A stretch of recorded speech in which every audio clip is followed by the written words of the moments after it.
And welcome into PressBox Live. I'm Stan the Fan Charles from PressBox and PressBoxOnline.com.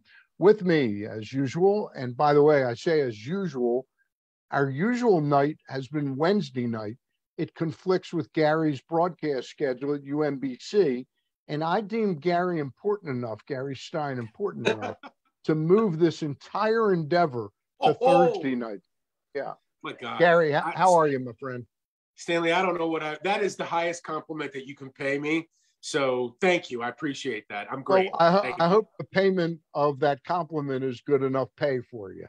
It's going to have to be. So, yeah. Okay. All right.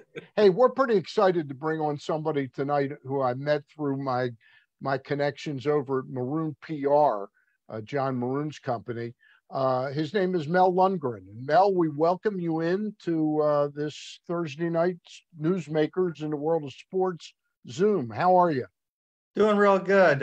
Nice to meet both of you, Stan and Gary. Looking forward to it. Yeah, This should be an interesting conversation. Mel owns a store out in the Bel Air area, and it's got a very clever name. It's called the Bel Air Sports Cards store. And Mel has he has a bricks and mortar business. And Mel, where's that location?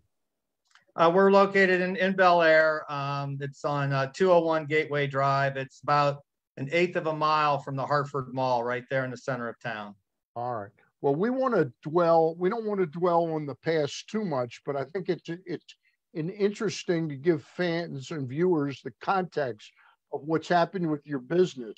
Clearly, you've been a baseball card and a sports card fanatic for a long time, and you opened your business in the summer of 2017. Briefly tell us what happened leading up to the pandemic that put your business in some great risk. Sure. So we opened in 2017 in downtown Bel Air in a real small location. It was only 600 square feet.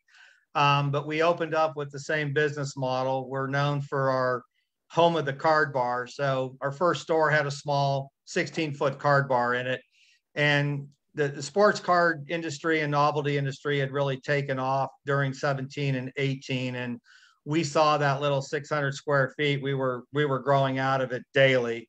So we had a short lease at that location. It was only a 2-year lease. So in 2019, we moved into our present location, which was a much larger facility. It was 2,000 square feet. And we were able to expand our famous card bar from 16 feet to 36 feet.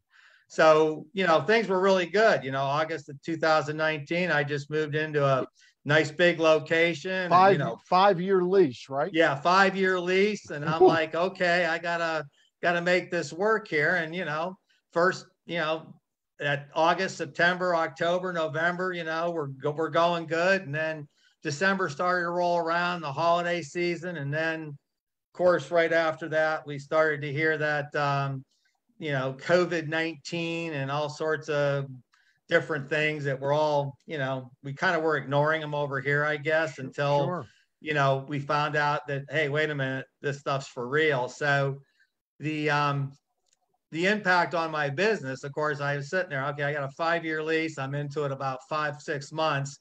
And now I'm getting the notice, and Governor Hogan's going out saying, all right, all small businesses have to cease their day-to-day operations as you know it. And I'm like, whoa, wait a minute, This is not what I signed up for. No, it's not what I signed up for, and not going to pay the bills type of thing. So I pride myself on sensing and adjusting and looking at, control what you can control. Well, I couldn't control COVID-19, but I could control, maybe how to operate my business. So I leaned, we always had a Facebook presence.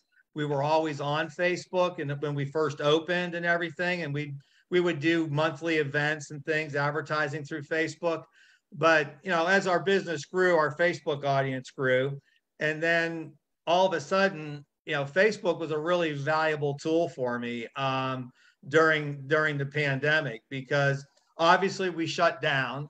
We weren't allowed to let customers in the building. We couldn't operate our normal business model, which at that time was encompassing sitting at the card bar, opening up packs of cards and having a free drink and, having a good time. Well, now that was all gone. So I had to figure out how to still get the cards into the customer's hands, So we took our Facebook page and just kept, offering services to our customers. We were allowed to do curbside pickup.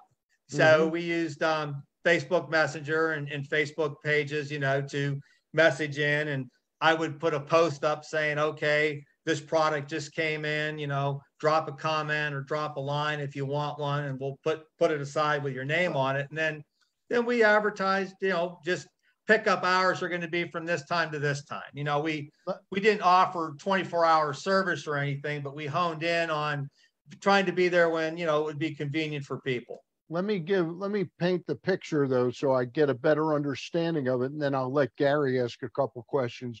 So at that time, like as the pandemic started, what was the number of Facebook followers you had? And what did that grow to over the past 18 months or so? When we first opened up, or during that first year and a half, going into the new store, when I say followers, we have a national page and we have a local page. The local page is private. And the local page is basically the nuts and bolts of my business because they're the people I see every day. And I had like 100 regular customers, 100 people. And right now, today we just hit, I think, 399 or whatever. So during the pandemic, we saw that number. I was getting Facebook friend requests day, like multiple requests every day for about a year. And that one more thing before I give it to Gary. So that 394, is that indicative of all through the sports card business? Has the pandemic in a weird way been booming because people are home looking for things to do? Yeah, I can't speak specifically to every market or every business owner that was involved in the sports cards industry, but if they had social media, if they had Facebook, and I'm sure that I know a lot of them thrived. I mean, the industry as a whole thrived during Facebook. I mean, during the pandemic, the industry as a whole survived and did really good. But how much each store owner used Facebook, I couldn't speak to that. But it definitely was very, very good for us. Gary, go ahead. So Mel, is it dads bringing in their kids, or is it dads or older men just coming in and kind of they've been card collectors for years? Like who actually comes in? It's a full spectrum, Gary. You had when the pandemic. When we first opened, our business model was about family, and it was grandpas were bringing their grandkids in, dad was bringing their kids in. Single moms were coming in with their kids. It didn't matter. We were always a family versed business, operation. But then when the pandemic hit and people were like closed up and stuck inside, we were getting a lot more of the dads like going in the basement, digging out their old cards, or going to the attic or the garage and getting stuff out and then sharing it with their kids. And then all of a sudden their kids wanted to do something. So it brought back memories. And then people were looking for card stores during the pandemic. Okay. And how do I get a hold of a card store? And they would Google and see that there was something in Bel Air, website and Facebook and notify us. A lot of single guys where we really saw the increase in followers was twofold. It's about 50-50. Family numbers increased, but right when everything shut down and there was no sports betting, there was no casinos, there was no ball games. You couldn't go to a basketball game or a football game. You couldn't tailgate. There's a segment of our population that had some discretionary income to spend. And they looked at sports cards as a way of getting their sports fix. So they would come in and buy that box of cards trying to chase that autographed Lamar Jackson card, or that, Joe Burrow autographed rookie card, or something that was, that had a value and that people were, wanting to try to chase. So it was a thrill of the chase, maybe a little bit of the gamble for some. And then for others, it was just strictly a good thing to pass the time with when they were locked up inside the house. So if I can jump in, Gary, can I jump in with a quick follow-up to that? Yep. So from the time that the pandemic came and you had this new 5-year lease, how long did it take for you to go, whoa, what the hell's going to happen to my business? To wait a minute, this is an opportunity here. I mean, was that a matter of 2 months or 6 months? I'd say within 6 weeks. When we shut down, I can remember just basically emptying the inventory off the front of the shelves because I didn't know if we were going to be coming into the store every day or everything. And I didn't want everything out plain sight. Yep. So we moved everything into a back room and we kind of set up a back room retail display area. And we did a lot of photos. And a lot of posts and ads. And we just kind of it was almost like I was operating out of my house, but I was at my store.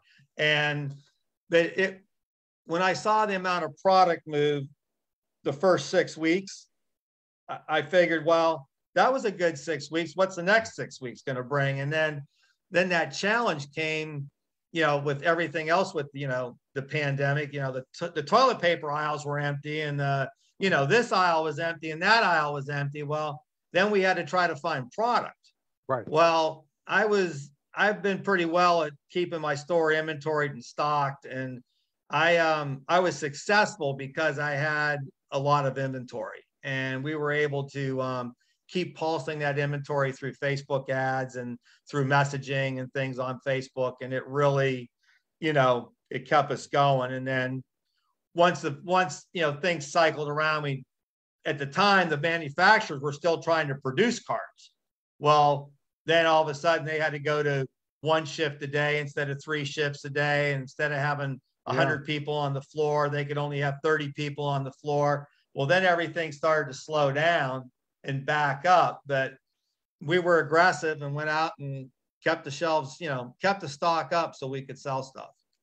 Go ahead, So what did the pandemic do to the price of cards then? Like a box of Topps cards, let's say. Yeah, unfortunately, Gary, it goes back to economics 101, supply and demand. Exactly. And the demand was, I don't know if you could say it was 10 times or 100 times the demand, and the supply was actually less because of the constraints, because of all the constraints with either the manufacturers getting the product or the actual production place making the cards. There was always someone was having workforce issues or supply issues. So the supply of cards was nowhere near what was needed to pacify the demand for them. So the prices, unfortunately, went up, and they didn't go up a little bit. They went up a lot. Yeah. And Can you give me an example? It's embarrassing, but I mean, basically, let's say the couple years prior to that, a Topps Series 1 flagship box might have retailed for around $69 to $79. And then during the pandemic, they were, easily $135 to $150. Woo-hoo! So, Wow. And again, that depends. That varies from product to product. Some products we get a lot of, other products we get less of. The products that you get less of were already in demand. And now you take in the fact that there's that many more people wanting that product. The prices went pretty astronomical. So Mel, it's interesting. A couple minutes ago when you were talking about cards, you used the example of a Lamar Jackson card or a Joe Burrow card or something like that.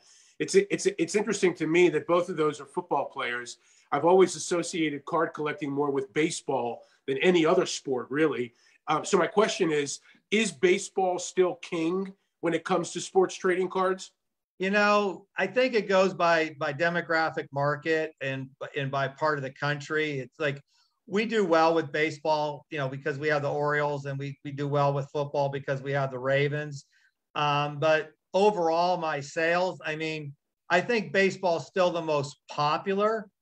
There's a lot more baseball product made than there is football product. So the football product inventory in the store is always weaker than baseball just because of what's available for us to get on the shelves. But we have a lot of a lot of kids really gravitate to football right now. I mean, I'm not going to say baseball hasn't been replaced by football, nationally or anything, but it's definitely increased its market share. And other sports like soccer is a world phenomenon, it's world known or world renowned right now. And the World Cup's coming again. And we had the World Cup in 2018. And so a lot of people that was still a good time. There wasn't pandemic then. So a lot of people got into the World Cup and the soccer in 2018. So the fan base grew, and we're getting ready for, the 2022 World Cup. So all sports are doing very well. Hockey, basketball. I mean, everything's strong. I think if you're in, DC, you got the Capitals and the Wizards, which those are home teams for them, the Washington football team and the Nationals. So the card store down there might see a little bit more even sales, or, they might sell more hockey and more basketball locally because they have a hometown team. Where up in Bel, we basically support the Baltimore, and we sell a lot of Philly stuff. We sell a lot of Eagles and a lot of Phillies cards too. So. Gotcha. So everything's moving into the digital age, and I'm sure sports cards are not immune to that. I've heard, we all know about NFTs, non-fungible tokens, all this stuff. So are you moving into the digital age? Yeah, we have. I'm experimenting a little bit with it. There are cards, both the manufacturers like Panini. Panini makes a lot of NFT product, and I'm dabbling in it myself. I'm sure my customers might be doing it individually, but as far as us marketing it through the store, I mean, if somebody asks me a question about it or wants me to try to explain it, we go into depth about it. But basically for me, my business model has always been predicated about the in-store experience. We do, gotcha.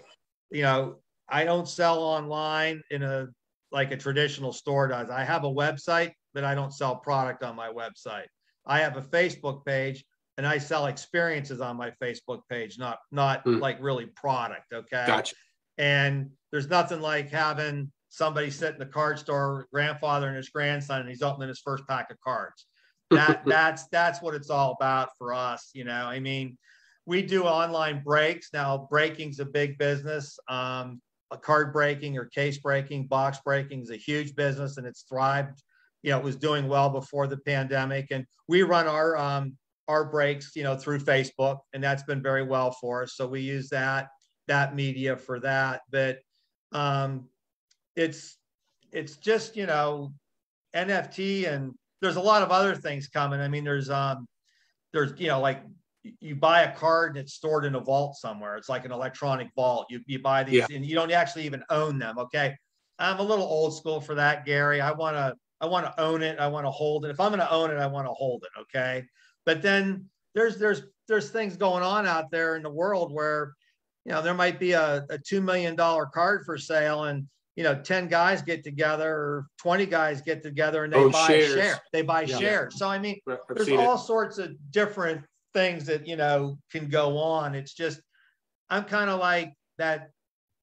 I wouldn't say we're a mom and pop shop, even though, it's my wife and I, and we have a staff of 6 people, 6 or 7. We have 6 or 7. You're the definition of it. Yeah. But we have 6 or 7 employees, and, we need the employees because of the business that we have. So it's, but we do like 3 or 4, I think we do 7 card shows a year. And those are all where we go and set up, and we do that in-store experience. So we market to our national customers on Facebook that, hey, we're going to be at the Philly show, or we're going to be at the Chantilly show, or we're going to be at Nationals. And we'll have customers come every year to sit we'll take a portable card bar to the national card show, wherever it is. And we'll have people come and hang out and sit down that are Facebook friends with us, but they might live 700-800 miles away. So we use Facebook for an awful lot to keep in touch with our community.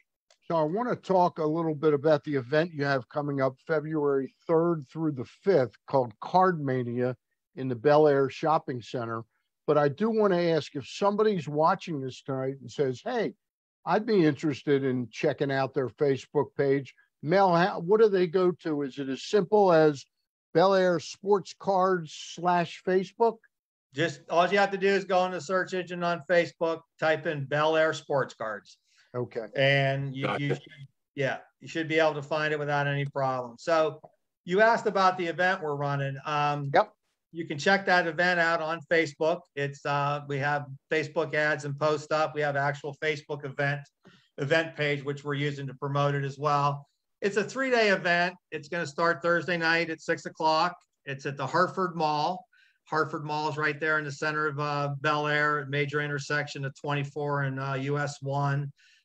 We're inside the mall in an empty storefront right next to the Friendly's restaurant. So if you get inside the mall, you find Friendly's. We're going to be right there. There won't be a big marquee sign that says Bel Air Sports Cards. There'll be a homemade sign that's going to say Bel Air Sports Cards. You're hoping there'll be a big line of people waiting to get in. That's what you hope. Exactly. But what we're doing is we thought it was time to give back to the community because the community has been really gracious to us during the pandemic and really supported our local store and really helped us grow our business. So what we're doing is giving back a little bit. And we've partnered up with several different.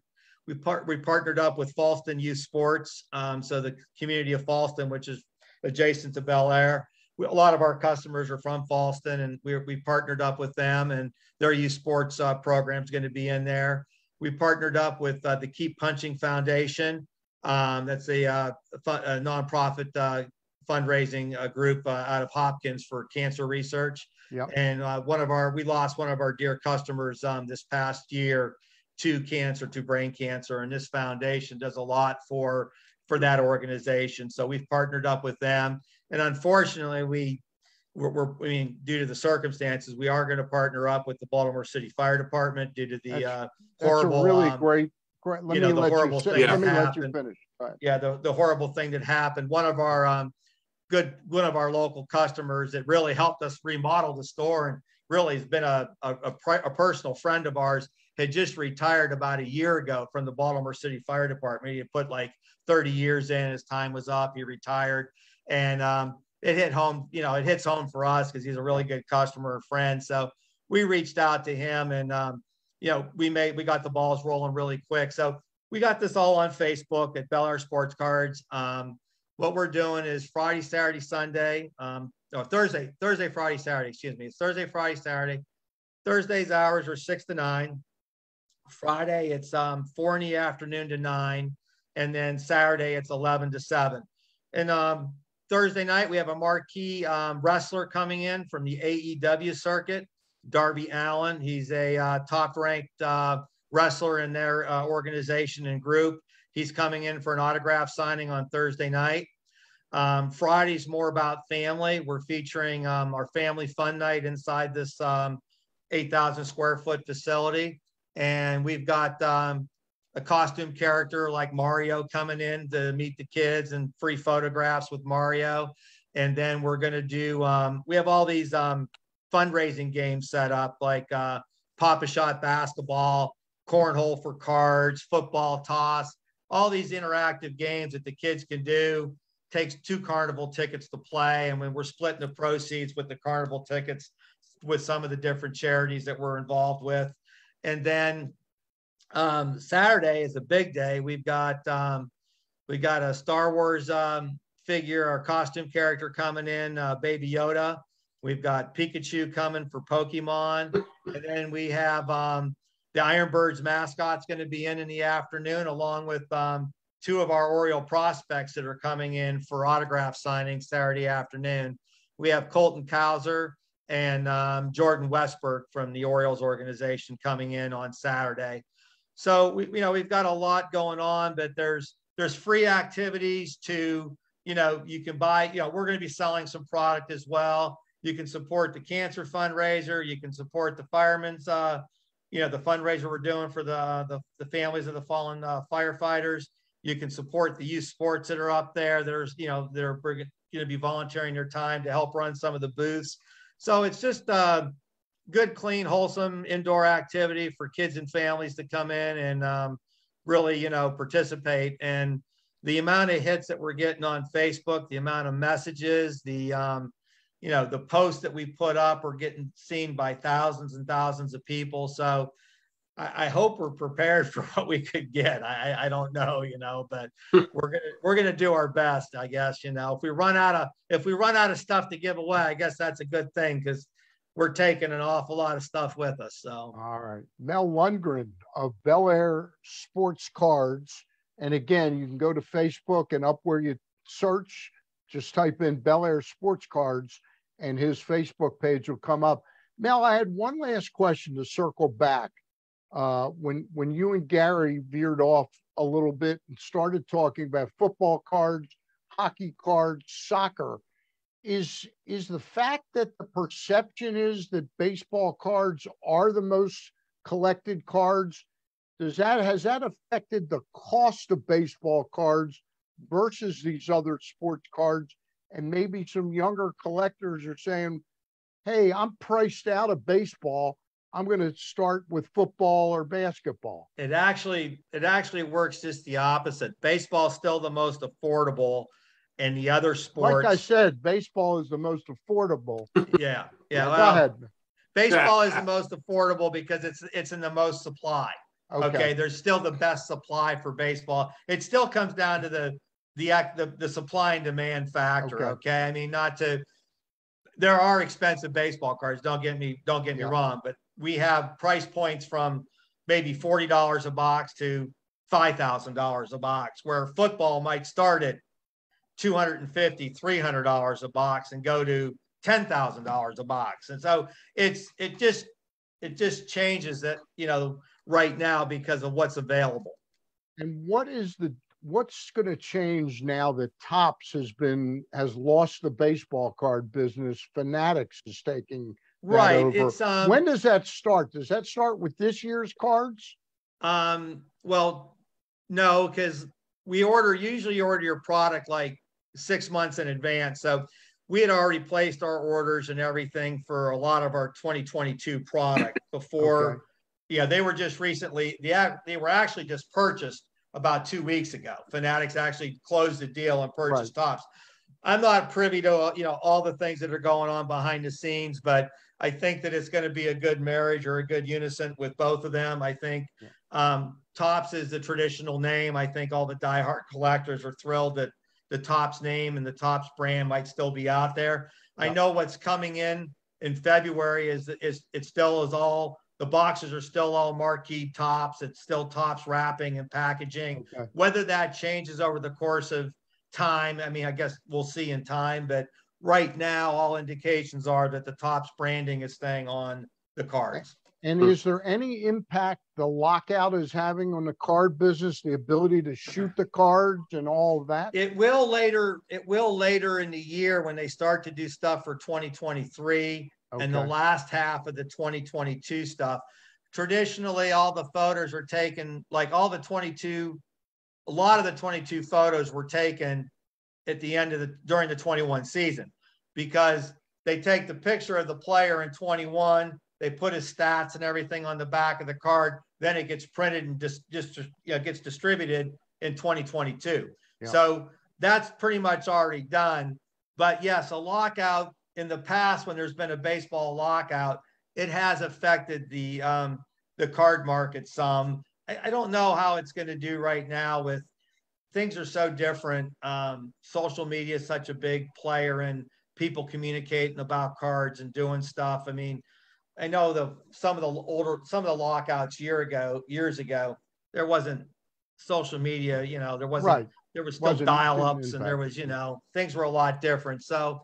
And as long as there's other sports going on, I think what'll happen is they'll just gravitate. They can't buy a baseball card for right now. They'll buy some other card. Yeah. They'll buy football or basketball, or they'll find something. But the purists still are going to want their baseball, and they don't want there to be any interruptions. So Gary, you got a last question or so, and then we'll wrap it up. Yeah, I got one final one. So Mel, you talk about buying your cards, from suppliers, distributors, etc. Manufacturers. Let's say there's a guy out there, he's in his 40s. He started collecting baseball cards when he was a kid, 10 years old. He's been doing it for, he hadn't been doing it that whole time, but he's got cards still from when he was 10 years old. Now they're 30 years old, from the 80s, let's say, from the 70s. He's got a closet full of them, full Mine boxes, are right. packs, Mine are right behind me. whatever it is. So do you ever set appointments with people who may want to part with their collection? Yeah, our store is pretty busy during the day that we usually don't, if anybody calls, our process right now is if you're interested in selling to us, we're interested in seeing what you have. The first thing we do is we ask a few feeler questions like what era are the cards from? Traditionally, cards from 85 to 95 have little or no value.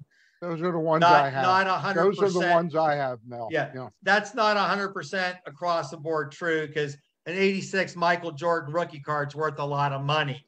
And, a Ken Griffey Jr. upper deck card and stuff is worth some money. But the majority of that was when there was an implosion of products and different brands were coming on board. And they basically overproduced the cards and it watered down. I still have boxes of 1989, 90, 91 brand new boxes in the store to sell. And I have a lot of them still. So that, but to get back to your question, yes, I mean, first thing, if someone says, well, I got a bunch of cards from the 60s and 70s, we're making an appointment over the phone with them. If they say they don't know for sure what they have, we ask them to send pictures to our email. And then we check it out, we get an idea of what they have, and then we'll communicate with them back and forth. And then if they're, sometimes people hit us up on Facebook to sell cards. We get a lot of Facebook requests with somebody saying, hey, here's some pictures of what I have. Would you guys be interested? And then, if they send pictures, I try to limit people from coming into the store carrying in their 8 totes full of cards with their 35 notebook binders that are falling apart. And we don't have the time to spend with them because we're too busy.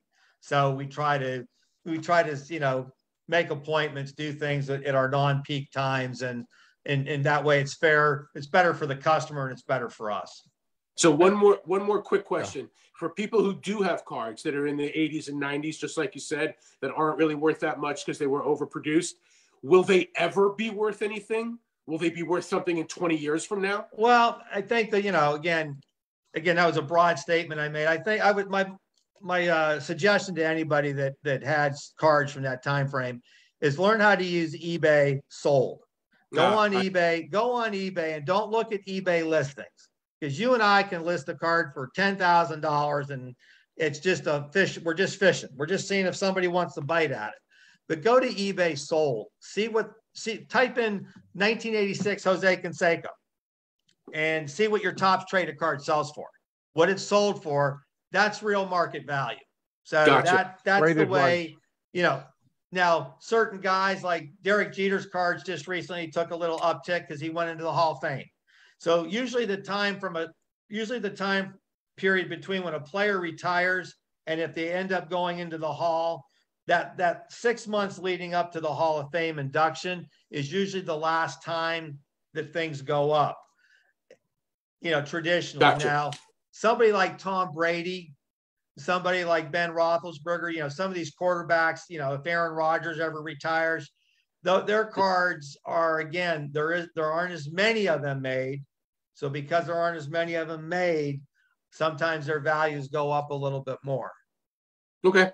Now, before we let you go, it brings me full circle to my one question. If I've talked to one friend of mine, I've talked to 20 friends of mine who say, darn it, I had all these cards back in the late 50s and 60s and my mother threw them out or something. Yeah. Had mom not thrown them out, the cards wouldn't be worth that much, correct? No, I don't know. I mean, you got some icons, it all comes back to production numbers. I mean, we'll never get to know really how many 1952 Topps Mickey Mantles were made. Right. But I can guarantee you that they're nowhere near the production numbers of the cards being made today. Yeah. And then you take in that demand factor, they would be worth something. I mean, but everything's about condition and and that. So I can still be upset with my mother for that. Absolutely. Yes. All right. Yeah. Hey, Mel, this has been fascinating. Again, the store, the bricks and mortar locations, Bel Air Sports Cards, and they've got the big event coming up February 3rd through the 5th, Card Mania at the Hartford Mall. And why don't you tell people how to find that, Mel, when they go to the Hartford Mall? All right. Well, if you walk into Hartford Mall, I mean, they'll have a couple little directories with, where places are. It's on the main straightaway. It's on the main straightaway. It's right next to Friendly's. I mean, there's so many different mall entrances. Just find Friendly's. We're going to be right next to it. So, all right. And again, it's Thursday night from when to when? Thursday night, 6 to 9, Friday, 4 to 9, and Saturday, 11 to 7. All right. Sounds good. And again, if you want to look up the Facebook page for Mel's business, Bel Air Sports Cards, just go to Facebook and search Bel Air Sports Cards. Mel, we really appreciate your coming in and shedding so much light on this. All right. Well, thanks a lot, guys. Really appreciate it. It was fun hanging out. Thank you, guys. Yep. Thanks.